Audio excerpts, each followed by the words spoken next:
안녕하세요. 라디오 코리아 보도국장 원영석입니다. 오늘은 라코 내러티브 23번째 시간입니다. 패널로 이황, 심연아, 전예지, 곽은서 기자가 나와 있습니다. 안녕하십니까? 안녕하십니까? 자, 라코 내러티브 바로 출발하겠습니다. 네, 오늘 잡은 첫 번째 주제입니다. 공화당 대선 후보로 플로리다 인기 주지사 론 디샌티스가 곧 공식 출마할 전망인데요. 최근 플로리다 주의회에서는 디샌티스가 대선에 출마해도 주지사직을 유지할 수 있는 법안을 처리했습니다. 보통 이렇게 주지사가 대선 출마 선언하면은 주지사직을 내려놓죠. 그렇죠, 보통 그렇죠. 근데 주의회에서 떨어져도 우리는 디샌티스와 함께할 거야.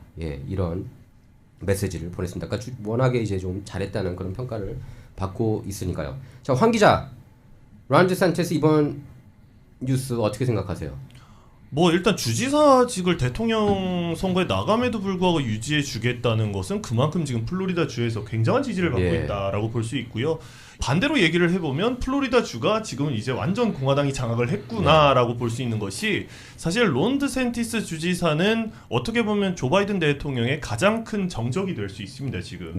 왜냐하면 지금 도널드 트럼프 대통령보다 민주당에서 더 우려를 하는 것은 론 드샌티스 주지사가 나왔을 경우 조 바이든 대통령이 힘들 수도 있다라는 전망까지 지금 민주당에서 나오기 때문에 이번 법안 굉장히 지금 지지를 많이 받고 있고, 굉장히 잠룡 중에서도 이런 잠룡이 있었나 싶을 정도로 굉장히 저력을 보여주고 있습니다. 왜냐하면 드샌티스하고 바이든, 왠지 느낌이 이제 드샌티스는 젊고 40대고 그렇죠. 40대 초반이고 바이든은 80대 초반이죠. 이제 그 재선에 성공을 한다면은 그 굉장하신 분이에요. 그래서 그 대조적인 이미지 때문에 아무래도 좀 나이가 젊은 후보가 더 유리하지 않나 뭐 그런 생각이 들기도 하는데, 요나 기자 어떻게 생각하세요? 네, 디샌티스 이 플로리다 주지사가 잠룡이라고 많이들 표현을 합니다. 그래서 잠룡이 대강은 알았지만은 정확하게 어떤 뜻인지를 좀 한번 조사를 해봤는데요.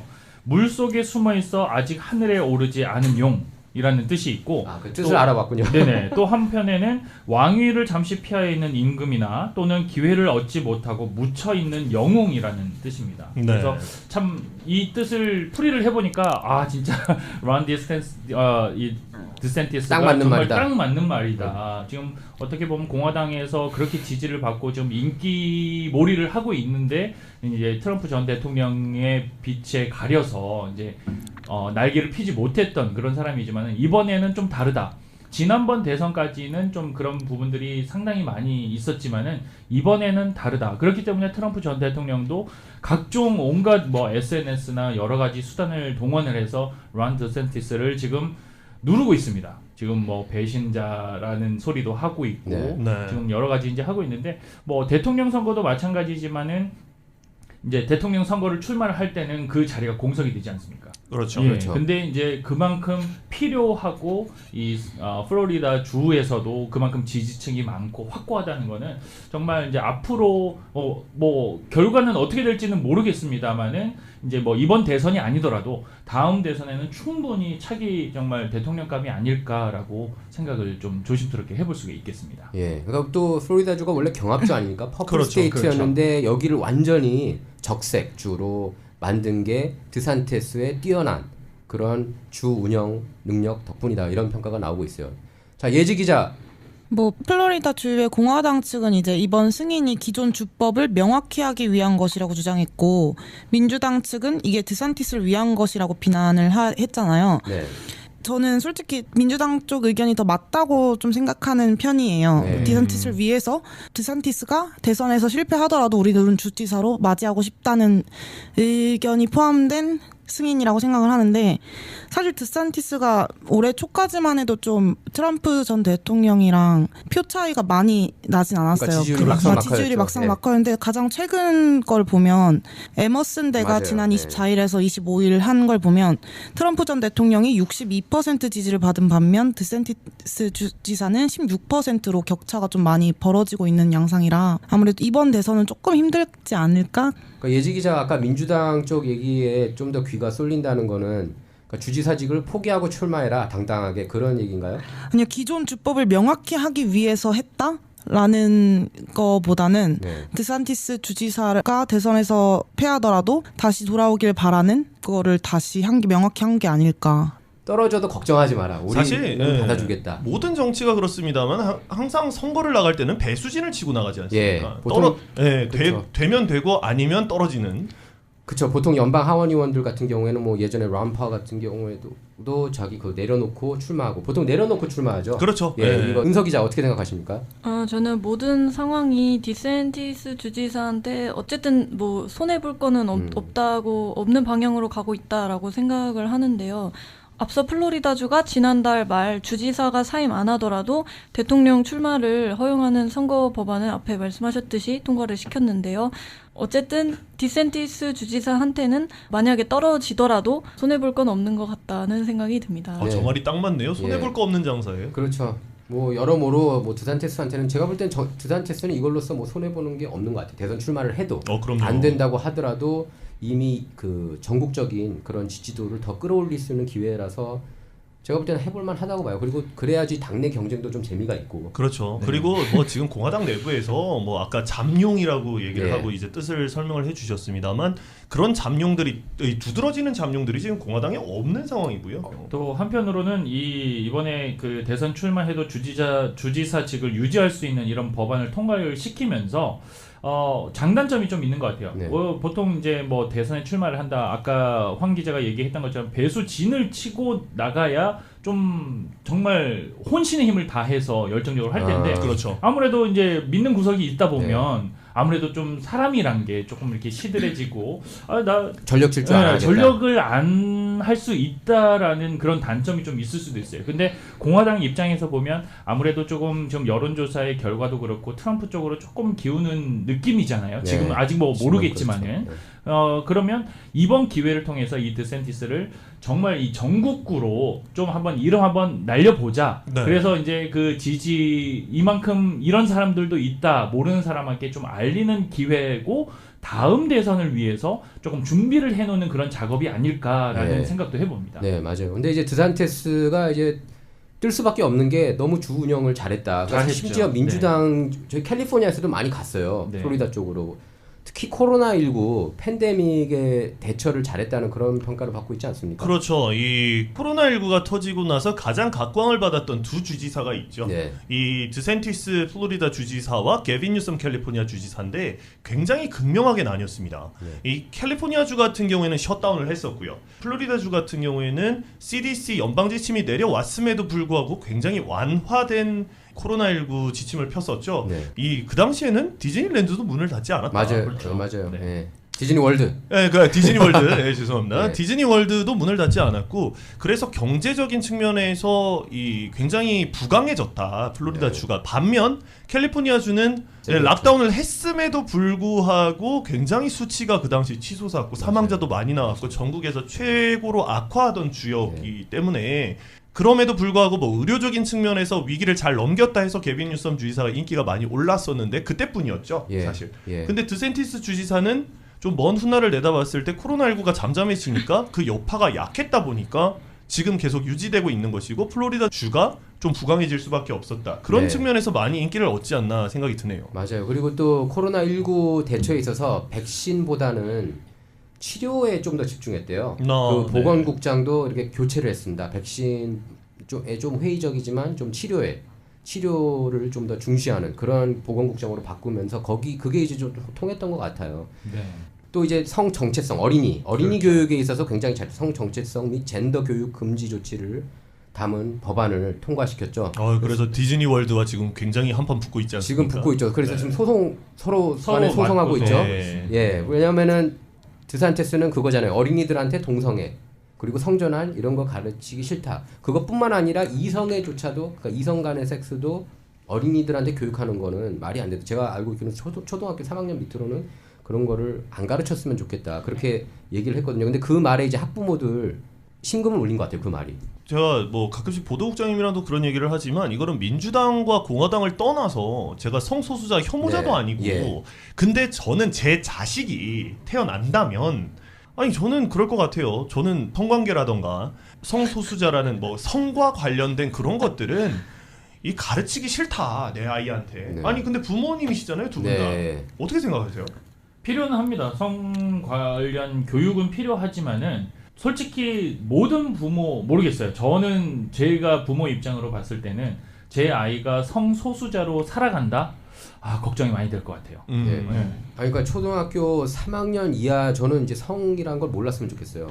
저도 왜냐면은 중학교 때부터 알았거든요. 네. 들어보면은 네. 저희 때는 인터넷도 없고 맞아요. 했으니까. 네. 근데 지금 애들이 너무 빨리 알고 있고 이런 교육을 굳이 학교에서 그리고 그 교재를 아마 보셨는지 모르겠는데 저희가 그 전에 한번 유수연 다뤘었죠. 교육위원이 네. 한번 가지고 왔거든요. 저희가 그 당시에 그- 포르노와 같다. 거의 포르노 수준이에요. 그렇죠. 그 동성애뿐만 아니라 뭐 거기에 뭐 오럴섹 뭐 별의별 내용이 다 있는데 그런 그렇죠. 거를 어린애들이 굳이 그걸 알 필요가 있나 생각이 들어요. 그래서 저는 론 데산티스의 그 어젠다에 동의를 하고 이거를 이제 그 민주당 진영 그리고 메인스트림 언론에서는 Don't say gay 이거는 게이라고 말하지 마라 이런 법이라고 이렇게 또 빚고 왔거든요. 그러니까 동성애라고 말하지 말라.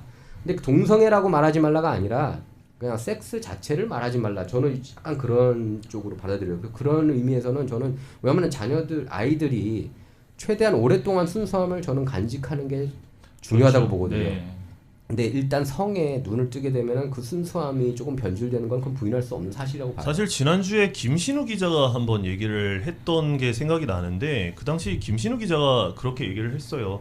아니 우리가 옹호하고 그 다음에 우리가 존중을 하는 건 맞으나 그걸 굳이 우리가 강조를 해서 이거를 우리는 이게 맞다라고 얘기를 할 네. 필요가 없다라고 김신우 기자가 저번 내러티브 네. 시간에 말한 게 있거든요.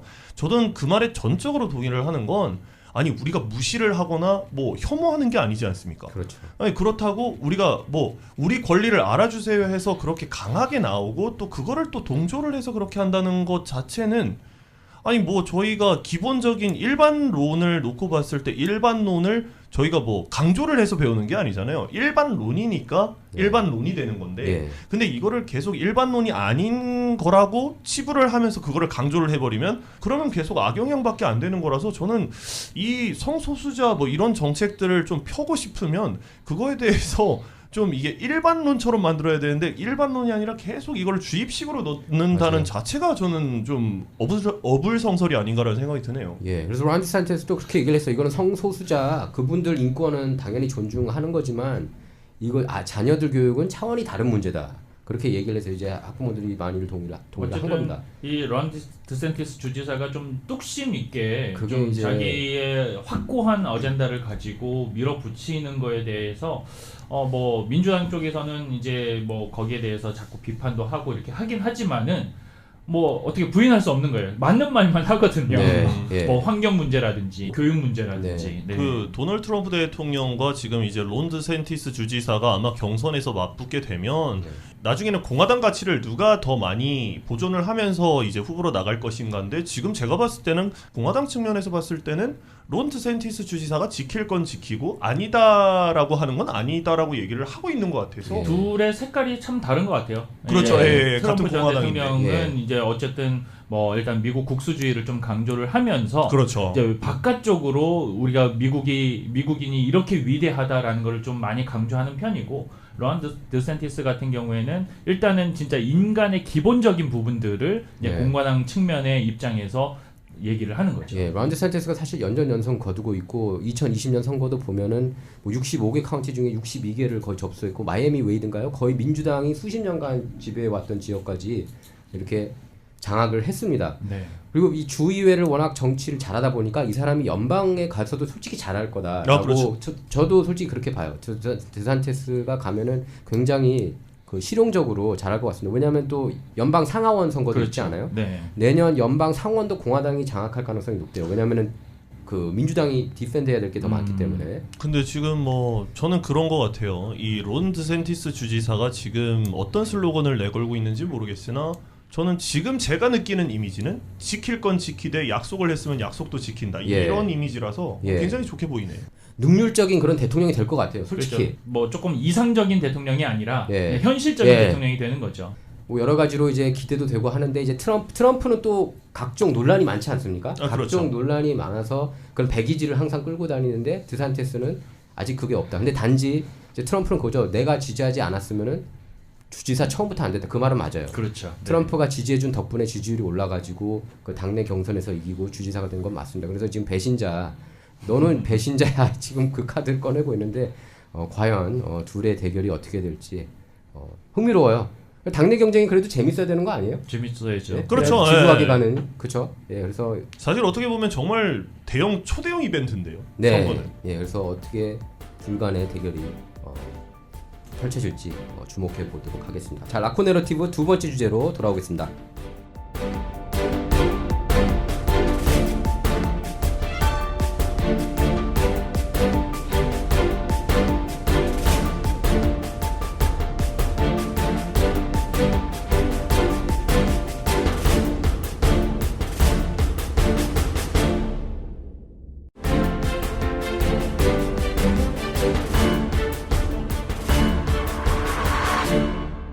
자, 라코 내러티브 두 번째 주제입니다. 계속 선거 얘기인데요. 예, 내년에 한인 후보도 대거 출마하죠. 네, 풍년입니다. 예, 그래서 여기 이완 기자가 취재를 했는데 기사 좀 짧게 읽고 얘기를 나눠보도록 하겠습니다. 그래서 내년 선거가 1년 앞으로 다가온 가운데 남가주에서 초선, 재선에 도전하는 한인 정치인 후보 수는 역대 최다가 될 것으로 예상된다.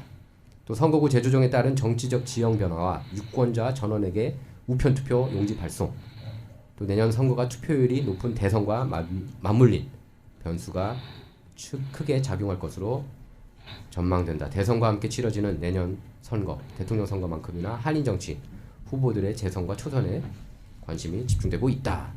자, 황 기자 이번 기사 썼는데 우리가 지켜봐야 될 후보들 누가 있죠? 한인 후보? 남가주가 네. 터전이니까. 예, 그래서 남가주에서는 뭐 다들 아시겠습니다만 미셸 스틸 그리고 네. 영킴 연방 하원 의원이 있고요. 미셸 스틸 의원 같은 경우에는 이제 45지구, 그리고 영킴 의원 같은 경우에는 이제 40지구에서 네. 재선에 도전하고, 데이빗 김 변호사 이거 잘 아실 겁니다. 지미 고메즈와 지금 두 번 붙었는데 석패했죠, 아깝게.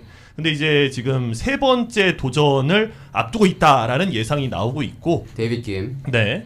그리고 이제 좀 생소하실지도 모르겠어요. 이 차세대 후보들이라서 이 잔 이 후보가 있고요. 그리고 에드워드 한 후보가 있습니다. 이 잔 이 후보 같은 경우에는 잘 아실 겁니다. 지금 미겔 산티아고 캘리포니아주 하원 의원이 지금 현역으로 계시는 54지구 LA 한인타운이 포함되어 있고요. 네. 그리고 에드워드 한 후보가 그 잔이는 잔리 시원이 아니고 다른 잔이, 다른 잔 분입니다. 예. YI. 하원 의원이기 때문에. 네, 잔2입니다. 잔2. 그리고 에드워드 한 후보 같은 경우에는 이 44지구 캘리포니아주 하원 의원 선거에 지금 출사표를 던질 것으로 지금 예상이 되고 있고요. 그리고 이제 방금 말씀하신 잔리 시의원, LA 시의회에서 유일한 한인 시의원이죠. 예, LA 12지구에서 이제 재선을 도전을 하게 되고요. 또한 이 LA 한인타운 가장 지금 관심이 많이 쏠리고 있는데 이 10지구에서 그레이스 유 변호사가 공식 출마를 선언을 했습니다. 그리고 뭐 다들 아시겠지만 최석호 전 캘리포니아주 하원 의원이 앞서 말씀드렸던 데이브 민 캘리포니아주 상원 의원 37지구 자리에 공식 출마를 선언했어요. 왜냐하면 공석이 될 거니까요. 그리고 지금 얼바인 부시장으로 계시는 태미킴 부시장님께서 얼바인 시장직에 도전을 하게 될 것이고, 그리고 유수연 ABC 통합교육부 의원이 이 캘리포니아주 67지구에서 이 친한파로 유명하죠. 이 샤론 컥 실바 현 캘리포니아주 하원 의원과 다시 한번 맞붙게 될 것으로 예상이 됩니다. 선언했나요? 아직 선언은 하지 않았습니다. 근데 될 것으로 보인다. 예상이 되고 있습니다. 예. 데이빗 김 변호사, 특히 이제 한인타운. 네. 한인타운 관할하는 캘리포니아 34지구 이제 다시 출마할 것을, 그러니까 세 번째 도전이죠. 그렇죠. 3-4번 도전인데 이번에 도전하면은 당선될 가능성이 꽤 높은 것 같아요. 지난번에도 아쉽게 석패를 했습니다. 40%까지. 네, 거의 비등비등하게 지금 선거 투표율을 보였기 때문에 이번에도 또 지난번과는 조금 뭐 또 다른 전략이나 또 이렇게 또 생각하시는 것들이 있기 때문에 아마 이번에는 좀 기대를 해보지 않을까 생각이 됩니다. 네, 지금 지역 정치 선거를 쭉 팔로우업을 해왔던 기자로서 얘기를 하자면 이 데이빗 김 변호사께서 나가시는 이 지역구 같은 경우에는 그 당시에 이제 3-4천 표 정도 차이로 석패를 맞아요. 하셨거든요. 그렇죠. 근데 이게 그 퍼센테이지로 보면 얼마 안 돼요. 근데 이 선거판에서 3-4천 표가 벌어지는 것은 이 좀 애매한 수치거든요. 네. 이게 3-4천 표를 얻고 나서 추가적으로 몇천 표를 더 얻어야 이기는 게 이제 선거판이지 않습니까? 그렇죠. 네. 그렇기 때문에 제가 봤을 때는 굉장히 제가 경기 중계를 하고 있는 것 같아요. 네. 제가 봤을 때는 이번 선거에서는 못해도 한 5천 표 이상은 5,000표 차이가 이상, 네. 나야 되지 않나라는 생각이 드네요. 얼마 전에 저희 라디오 코리아 문화 충격 프로그램에 출연을 그렇죠. 하셨는데 네. 약간 또 이제 욕심을 내는 그런 모습을 보였습니다. 네, 예, 지금 뭐, 계속 예상이 나오고 있어요. 그래서 그래서 그리고 한인 정치력이 신장되려면 저는 양쪽 당에서 이렇게 쭉쭉 뻗어 나가야 된다고 봐요. 예, 사실 초당파적으로 밀어줘야 되겠죠. 그렇죠. 예. 왜냐하면 또 대통령이 누가 될지 모르고 그렇기 네. 때문에 항상.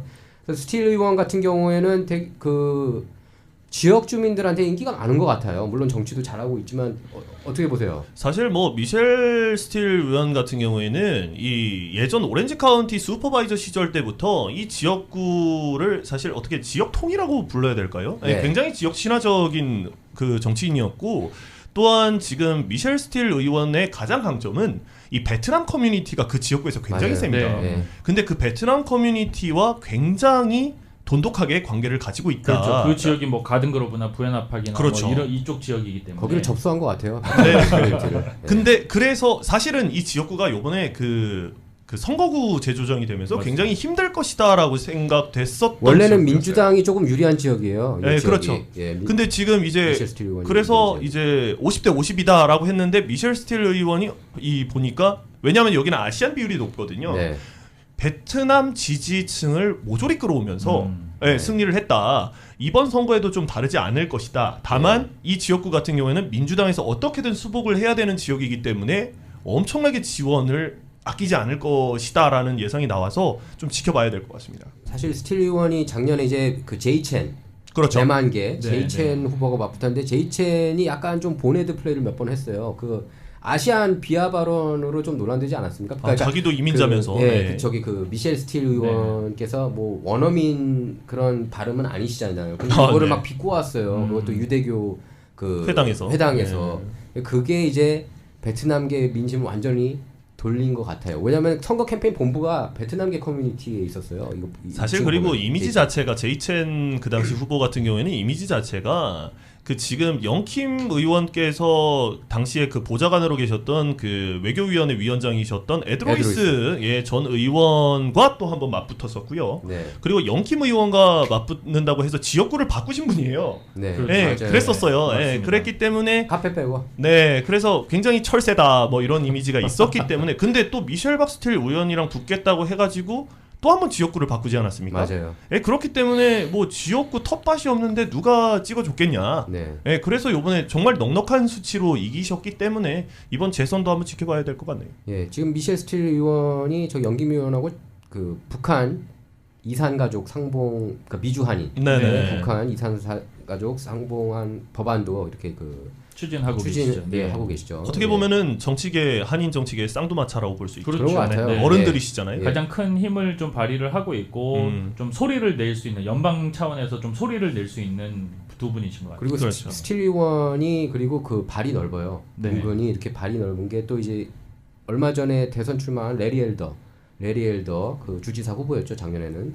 그분하고도 굉장히 한 20년 30년 가까운 그런 그 친구였고, 그러니까 여기저기 이렇게 아시는 분이 굉장히 많아요. 네. 스틸 의원이 보면은.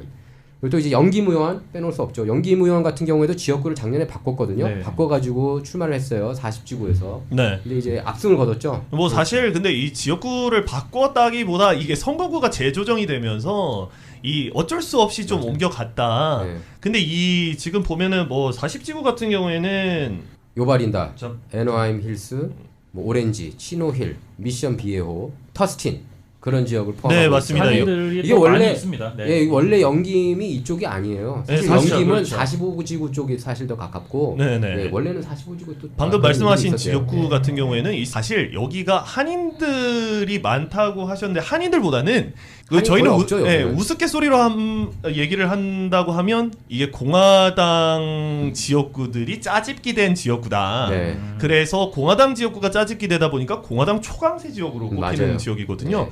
그래서 이곳은 공화당에서 경선을 이겨야 되는 지역구다라고 볼 수 있기 때문에 이번 선거에서도 그 공화당 내부에서는 이 무난히 통과하지 않을까라는 예상도 나오고요. 사실 작년에도 당내 경선이 조금 관건이다 그런 얘기가 있었습니다. 왜냐면은 네. 그 김 의원이 약간 중도적인 스탠스를 취하지 않았었어요. 그렇죠. 초반에. 네.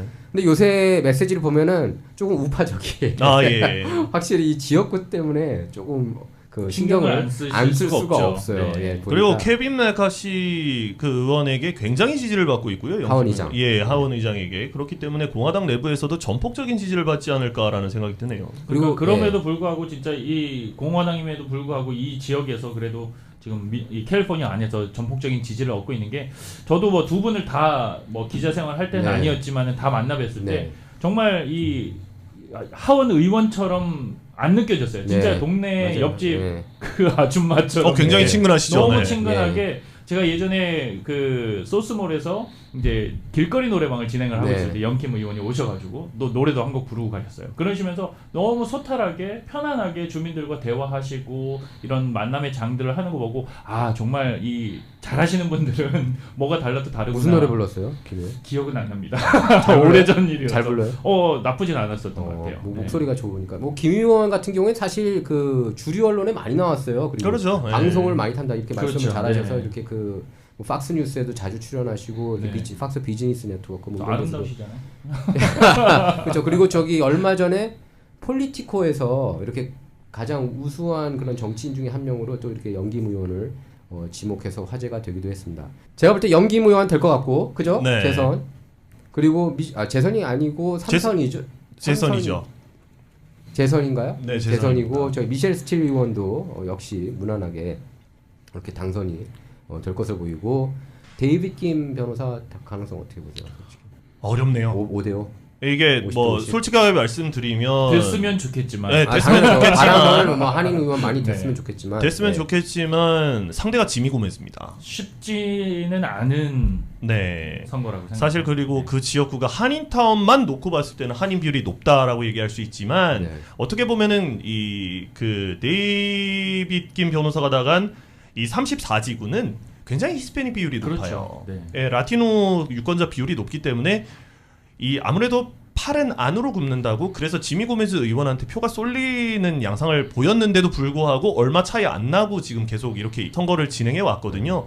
이번에 제가 봤을 때는 그 아까 제가 말씀드린 5,000표 차를 하려면 어떻게든 히스패닉 쪽에서 지미 고메즈는 변화가 없다. 당신이 우리 히스패닉 커뮤니티에 무슨 변화를 줄래라는 이미지를 심어준다면 이 데이빗 김 변호사 역시 좀 당선 가능성이 있지 않을까라는 생각이 한 드네요. 3,000표 차이 정도 아니었나요? 그러니까 3, 4천 표 차이였는데 네. 이기려면 맞아요. 그거보다 더 많은 표를 맞아요. 얻어야 되니까요. 네. 예.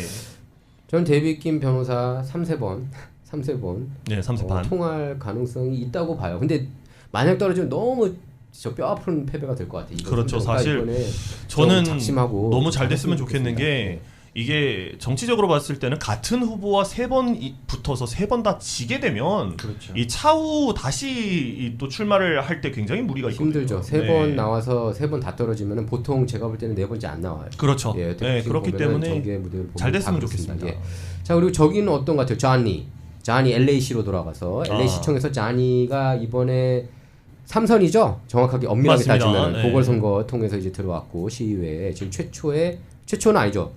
재선에 성공한 최초의 한인 시의원인데 LA에서 어떻게 보세요? 3선. 저는 잔리 시의원을 기자가 대놓고 지지한다고 해도 될까요? 모르겠습니다. 네, 이 되게 잘해요. 굉장히 지역구에서 친화적인 네. 시의원으로 유명하고요. 그렇죠. 아시아님에도 불구하고 백인과 히스패닉 비율이 높은 지역구에서 시의원에 당선이 됐다라는 거는 정말 큰 의미가 있는 거거든요.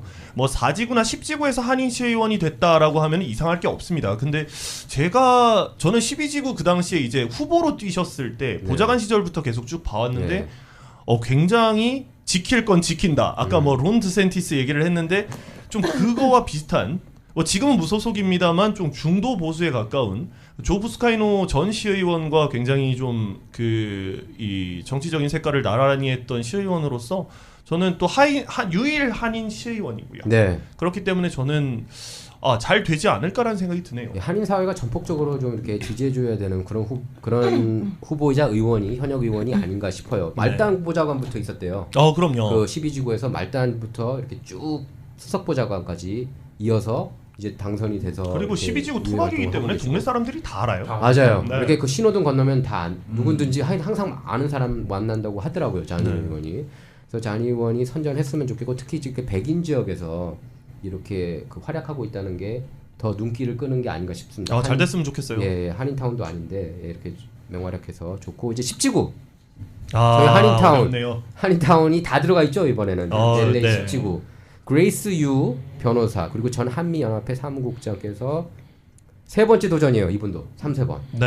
3번 도전인데 어떻게 보세요? 허브 웨슨 전 시의장과 2번 붙었었나요? 맞아요. 네. 허브 웨슨 그 첫 번째 선거 때는 좀 늦게 나왔고 늦게 출마해가지고 뭐 당연히 안 될 거다 생각을 했는데 그때도 본선에 진출을 했던 걸로 기억을 하고요. 두 번째 때도 선전을 했습니다. 마크 베들리 타머스 네. 그 전 LA 카운티 슈퍼바이저 이자 전 LA 시의원을 상대로 이제 리들리 토마스가 얼마 전에 기소되고 유죄 판결까지 받지 않았습니까? 그렇죠. 그러면서 이제 그레이스 유 변호사 입장에서는 거 봐라 내가 당선됐어야 맞다.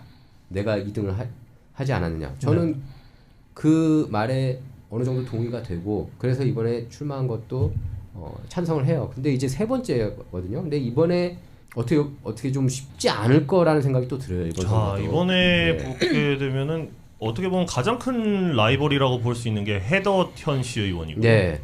헤드워 시의원 그 흑인 시의원과 붙어서 한인 대행이죠 지금 시의원 대행. 시의원으로 이제 명칭이 지금, 바뀌었죠. 네, 예, 바뀌었습니다. 원래는 네. 시의원 대행이었다가 요번에 이제 공식적으로, 네, 기소가 임명을 되면서 받았습니다. 네. 임명을 받아서 지금은 시의원으로서 활동을 하고 계시는데 이 시의원과 현역 프리미엄을 두고 붙는다. 아, 이건 잘 모르겠습니다만 어쨌든 한인 선거구가 단일화가 됐기 때문에 네. 한인 표심이 결집을 한다면 이 판도도 어떻게 될지는 모르는 것이죠. 예. 자 헤더뿐만 아니라 뭐 소열, 가주 상원 의원 이런 그 굵직굵직한 분들하고 그레이스 유 변호사가 맞붙게 되는데 어떻게 보세요, 연하 기자는? 아무래도 이 현재 이제 헤드워터 그 시의원이 지금 잘 하고 있다고 생각은 듭니다. 이게 아무래도 좀 아무래도 그 이 10지구 자체가 한인타운이 속해 있는 지구이기 때문에 한인들을 좀 위한 정책들도 좀 많이 펼쳐주고 있는 것 같고 또 지난번에 한번 크게 좀 인기를 얻을 수 있었던 이유 중에 하나가 이제 월드컵을 이 헤드워터 시의원 사무실에서 그랬었죠. 지원을 해줬습니다. 네. 네, 그래서 기억이 그러면서 나네요. 그때 좀 한인들에게 이름을 많이 알리고 얼굴도 알리면서 직접 방문도 하셨거든요. 네. 그러면서 좀 표심 잡기를 좀 시도를 많이 하셨는데 아무래도 우리의 한인들 아무래도 10지구 자체가 한인타운이기 때문에 이 한인들의 생각들을 좀 전달을 하려면 우리 한인이 낫지 않을까 싶은 조심스럽게 생각을 해봅니다. 그래서 이 얼만큼 우리 한인들이 좀 결집을 하고 투표에 좀 참여를 하는지가 아마 좀 이 선거의 관건이 될 것 같습니다. 예, 뭐 이 외에도 최석호 전 가주 하원 의원이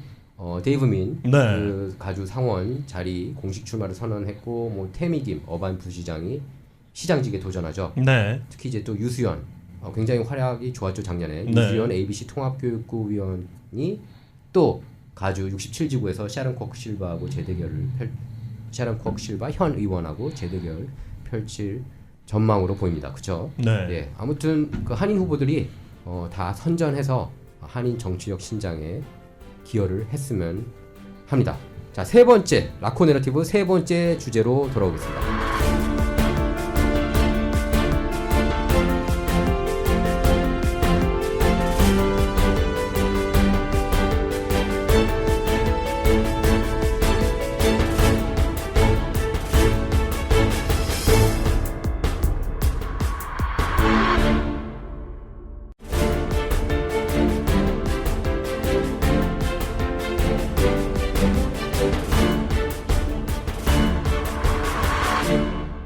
자, 여러분께서는 라코 내러티브를 듣고 계십니다. 저는 원용석 보도국장이고요. 여기 이황, 심연아, 전예지, 곽은석 기자가 나와 있습니다.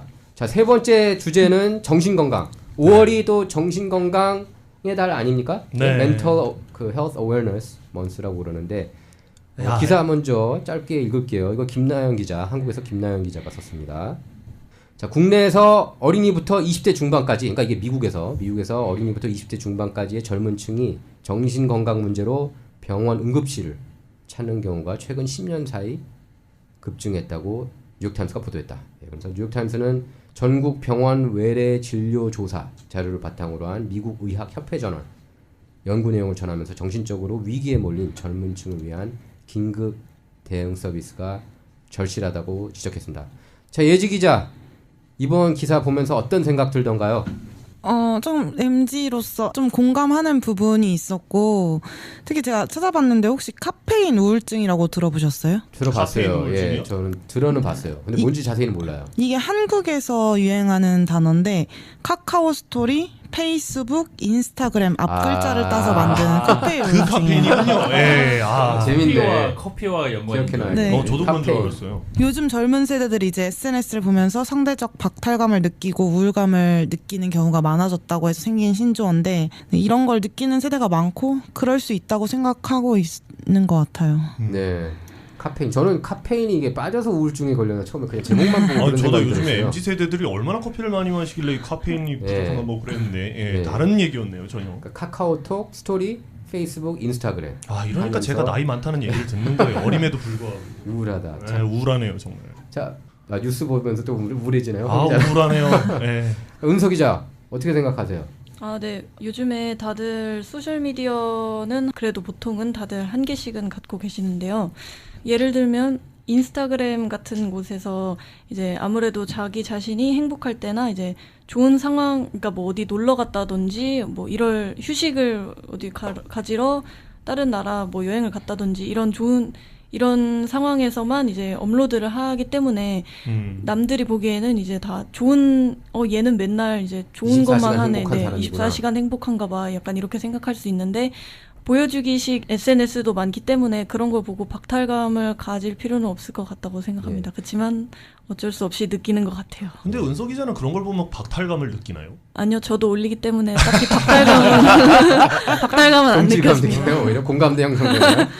그럼 반대로 이렇게 우울한 사진들 가끔씩 그래도 올리는 분들도 계시지 않아요? 본 것 같아요? 없어요? 맞아요, 위로받으려고. 그런 거 보면은 또 위로가 또 되나요? 아니면은 어떻게? 그래도 생각하세요? 댓글로 이제 힘들지 약간 이렇게 댓글 달아주는 봤는데 그렇게 SNS 활용하시는 분들도 계시더라고요. 예. 은서 기자는 소통하는 그럼 인스타나 뭐 이런 SNS에다가 좀 우울한 거 이런 건 올리는 타입이에요? 아니 전 전혀 안 올립니다. 그러면 그런 댓글로도 상처를 받을 수 있지 않을까요? 아닌가? 그거는 댓글, 친구들한테만 근데 뭐 받는 아는 사람들, 인플루언서나 뭐 모르는 사람들이 아니라 아는 사람들이기 때문에 근데 또 보면은 근데 약간 이렇게 뭐 누가 병원에 입원한 사진을 이렇게 올린다든지 약간 좀 우울한 그런 사진 올릴 때 더 사람들 반응은 많은 것 같아요. 뭐 이렇게 응원의 댓글도 달고 이렇게 라이크도 많이 눌러주고 하는 것 같습니다. 야, 그 반응 때문에 그런 거를 올린다. 사생활의 안 좋은 부분을 올린다. 좋은 부분은 그렇다 할 수 있겠는데 그렇게까지 올리는군요. 네. 예, 뭐 소셜 미디어 그래서 여기 예지 기자는 어떻게 활발하게 사용하는 편인가요? 소셜 미디어? 네, 저도 뭐 하는데 인스타그램을 저는 많이 하는데 저는 좋은 것만 올려요. 저도 좋을 때만. 예. 그래서 제가 안 좋고 우울할 때 친구들이 좋은 걸 보면 이렇게 하고 있는 걸 특히 한국에 막 친구들이 그러고 있다 하면 부럽고 한데 동시에 또 생각해요. 나도 근데 좋을 때만 올렸지 막 이러면서 그렇게 생각하면 이제 건강한 거고, 그죠? 근데 지금 보면은 MZ 세대들이 이렇게 굉장히 우울하다. 그 퍼센티지도 자료 있지 않습니까? 그 예지 기자 뭐 뽑아온 것 같던데 좀 알려주세요.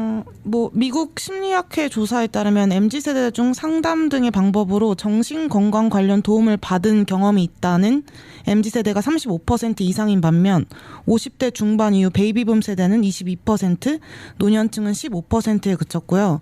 또 다른 건강 데이터 수집 업체 하모니 헬스케어가 18살에서 24살 완전 Z세대 쪽으로 1000여 명을 대상으로 건강 검진을 해본 결과 42%가 정신건강 문제가 있다고 진단이 내려졌어요. 예. 근데 이들 중에 무려 90%가 나는 성공할 준비가 안 돼 있다. 약간 경제적인 불안감을 많이 느끼면서도 또 75%는 우리 세대가 불리하다라고 말을 했다고 해요. 자, 그런 불리함.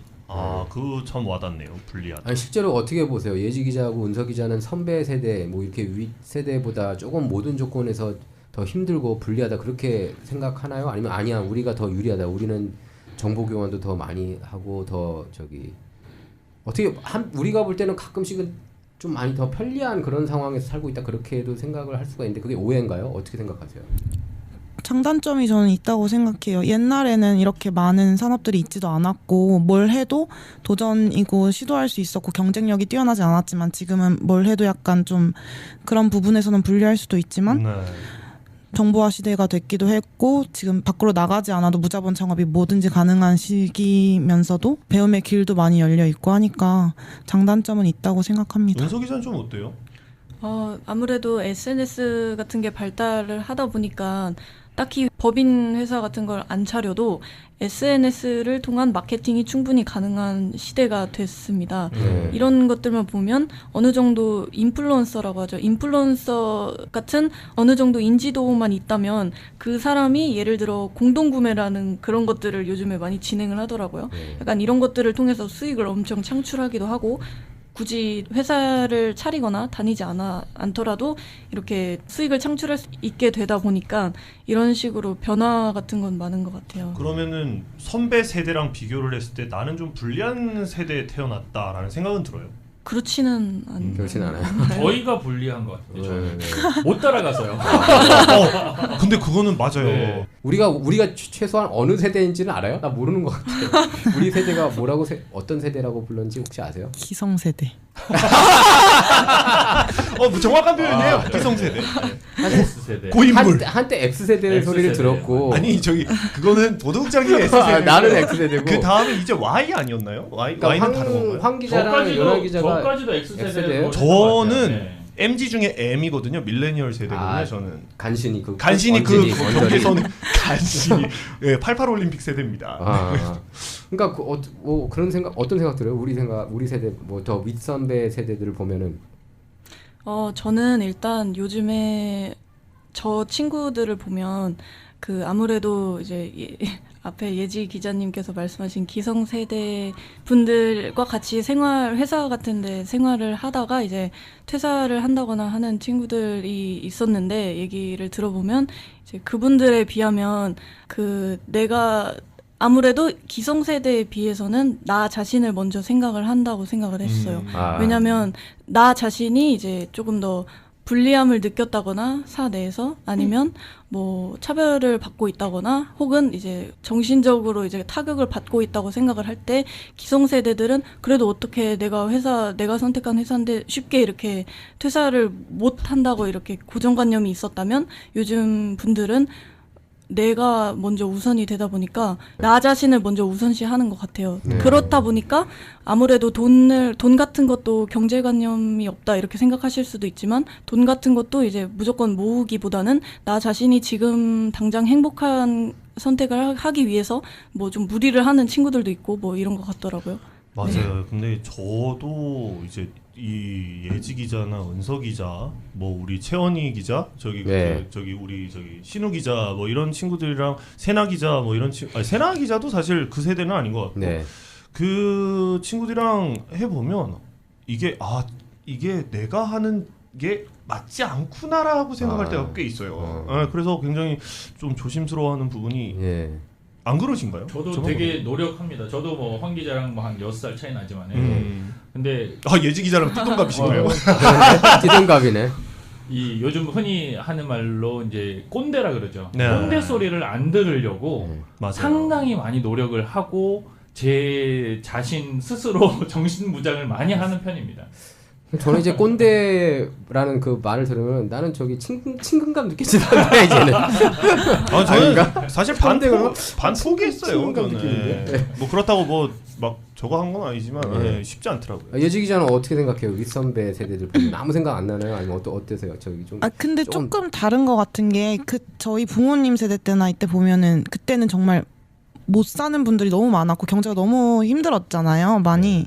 그래서 내가 가장이 되는 경우도 많았고 그렇게 다들 어렵게 크셨고 지금은 좀 마인드가 많이 다른 것 같아요. 내가 없어도 부모님이 이렇게 해주는 애들이 너무 많고 그리고 실제로 아까 그 은서 기자님이 말씀하신 것처럼 Z세대가 그때 아까 42%가 정신건강에 문제가 있다고 진단을 받았잖아요. 근데 그 설문에 했던 80%는 자기 세대가 제일 정신건강을 잘 컨트롤한다고 생각을 하고 그 베이비부머 세대가 최악이라고. 그래요? 오히려 그렇게 Z세대들이 생각을 해요. Z세대들이 잘 관리하고 있다. 자기들이 최고에 잘하는 세대다. 근데 베이비부머들이 잘 못하고 있고. 난 그 못하고 말이 어느 정도 맞다고 네, 보는데. 저도 동의를 하는 게 왜냐하면 예지 기자가 얘기했던 그 수치를 아까 보면서 들은 생각이 저희 뭐 베이비부머 어르신 세대 같은 경우에는 뭐 정신과 진료를 받고 찾아가는 그 횟수가 적어요. 아무래도 퍼센테이지가 적다 보니까 네. 그거를 스트레스를 받거나 우울증이 오면 혼자 삭히는 거잖아요. 그렇죠. 저희 때는 그랬잖아요. 그걸 또 누굴 상담하는 것 자체가 이것도 어. 무슨 그 좋은 글씨가 찍힌 그렇죠. 것처럼 왜냐하면 그 피해 시선들이 복귀하고. 따가웠어요. 그렇죠. 그렇게 가면. 예. 근데 한편으로는 요즘 MZ 세대들이 이렇게 뭐 정신과 상담을 하는 퍼센테이지가 30% 40% 된다는 거는 저는 어떻게 한편으로 보면 좀 긍정적이라고 맞네요. 생각을 합니다. 긍정적인 건데 네. 왜냐면은 이거는 문제가 있다고 판단해서 간 사람들이 30~40%나 된다, 거의 절반가량 가까이 된다는 거는 이걸 평상시에 여기에 대해서 신경을 쓰고 있다는 거거든요. 그렇죠. 그리고 해결하려는 맞아요. 그런 네. 방법들을 좋은- 찾는다는 거거든요. 좋은 네. 데이터네. 그렇죠. 그러니까 변화되는 거는 어쩔 수 없어요. 정말 요즘에는 정말 빠르게 변화하기 예. 때문에 그거를 얼만큼 우리가 인정할 건 인정을 하고 네. 따라갈 수 있는 만큼만 따라가야지 그걸 다 따라잡겠다 하면 진짜 가랑이가 찢어지지 않을까. 네, 맞습니다. 어쨌든 뭐 이렇게 그 정신적인 문제가 이렇게 있다고 하는데 이게 처음에는 부정적으로 다가왔는데 다시 생각해 보니까 아까 요나 기자가 지적한 네. 것처럼 이게 긍정적인 거라고 생각이 수도 되네요. 있어요. 예, 이렇게 네. 신경을 쓰고 있다는 거니까 어떻게 보면 더 현명한 걸 수도 있어요. 그렇죠. 우리보다. 예. 사실 X세대도 이런 얘기 잘 안 했거든요. 그렇죠. 예. 네. Y세대도 마찬가지였을 거라고 봅니다.